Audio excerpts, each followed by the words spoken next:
আমরা ইমাম পরিবার পক্ষ থেকে বলতেছি, আমি রাহিমুর রহমান শাহিন। সাধারণত কোরআন লেখা আছে নূর। নূর নূর জিনিসটা কি? নূর শব্দের অর্থ হচ্ছে যে আলো। আসলে আবার যদি বলা হয় আলো, নূর, লাইট কি জিনিস?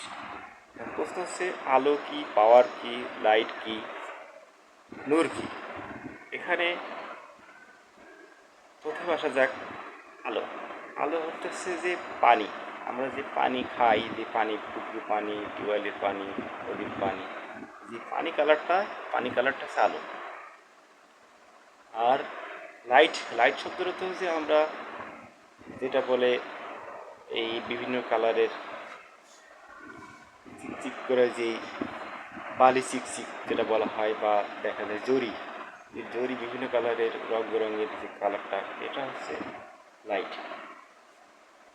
এবার আসা যাক পাওয়ার কি।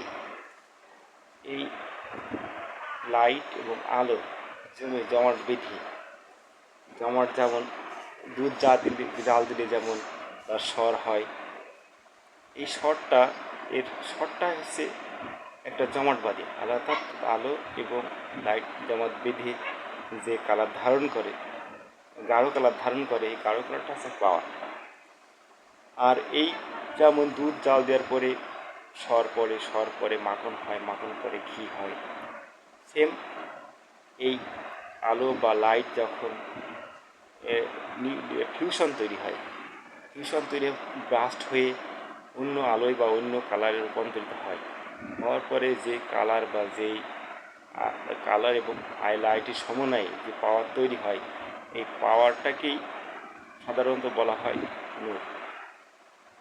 যখন আমরা বলি ফেরেশতা নূরের তৈরি, যখন এই পাওয়ার জমাটবদ্ধ হয়ে মানুষের রূপ বা মানুষের শ্বাসে পরিণত হয়, এটা মানুষের শ্বাস আর কোনো জিনিসের কেমিক্যাল দিয়ে, যেমন বিভিন্ন প্লাস্টিক কেমিক্যাল, বিভিন্ন ডল বা টল বা যেটা বলা হয় ডল তৈরি হয় শ্বাসে ফেলায়, ডল বা ডামি।